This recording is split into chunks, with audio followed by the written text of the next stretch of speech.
These past few weeks, we have concerned ourselves by being at the foot of the cross along with Jesus, taking in his last words.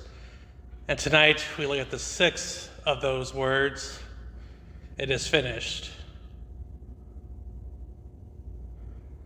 But around the ancient world, there are hundreds of thousands of people who are going along about their days, not knowing that a king is paying for everything. In some corner of the ancient world, there is a debtor writing off a slip for someone who has paid the last of his debt. At another corner, a jailer is releasing a prisoner for having spent his last days behind bars. And yet in another corner, an artist steps back from his work to admire the creation, the masterpiece he has just finished. Perhaps it was the last stroke of his brush or the last nudging of his hands on wet clay.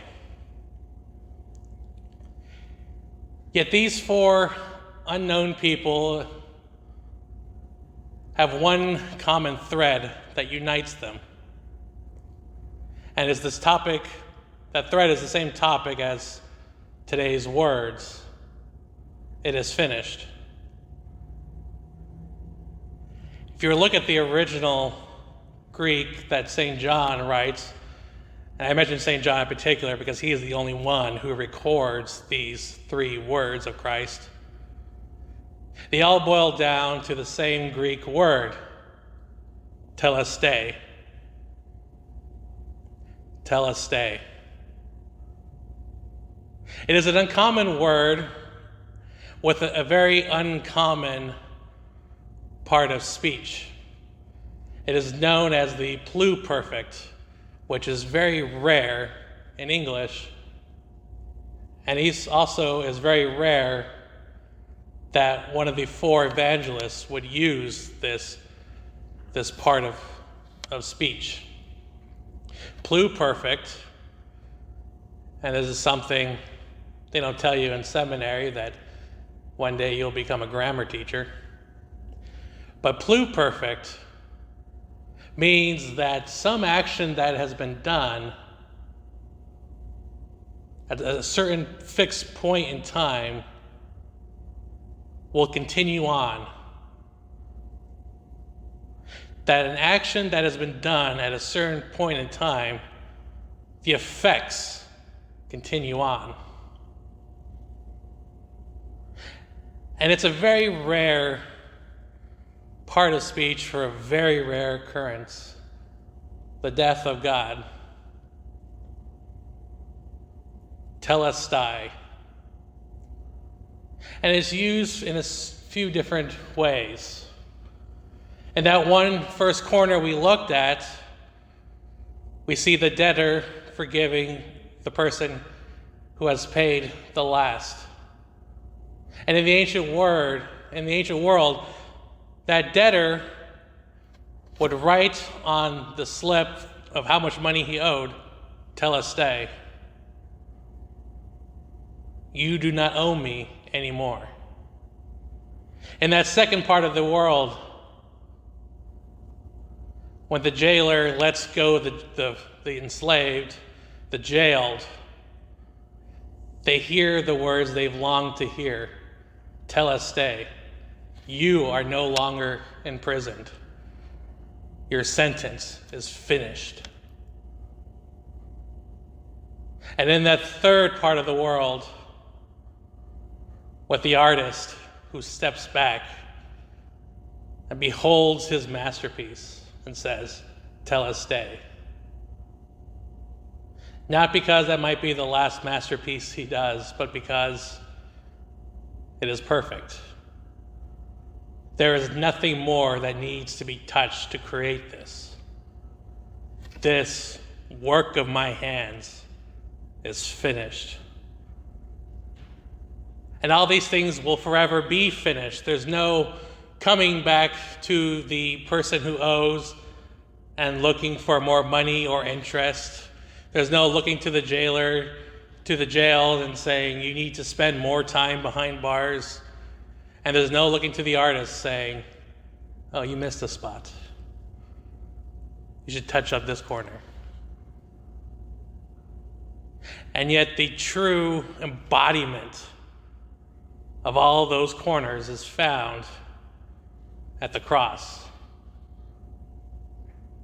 where Christ has been uttering these last few lessons to us and tells us, look upon me and know, tell us stay.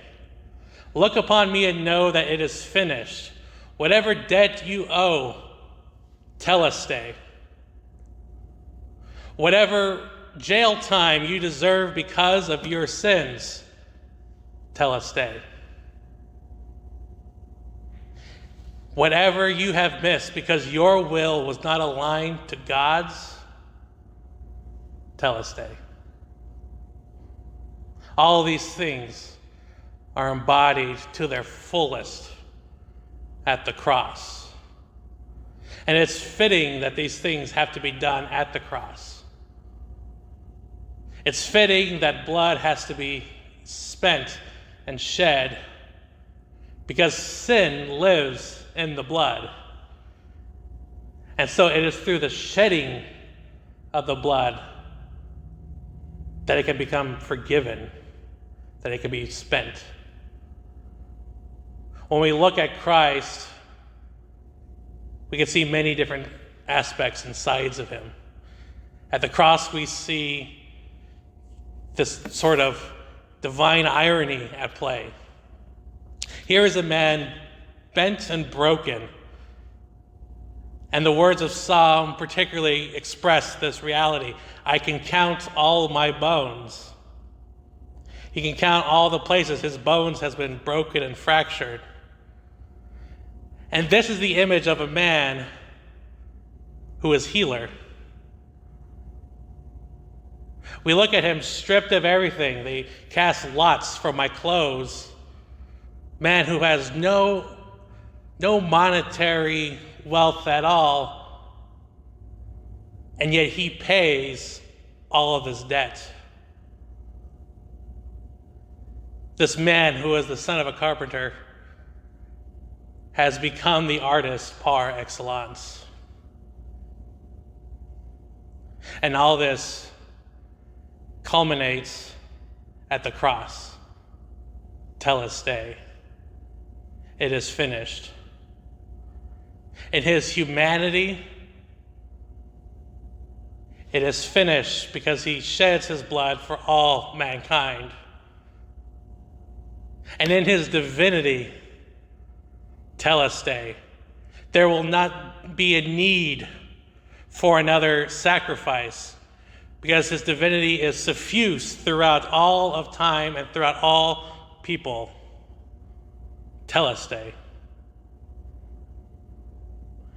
Here he is, breathing his last and reminding us, your debts are forgiven. Your jail time has been served. Look upon me and find that fulfillment. Look upon me and know, tell us stay.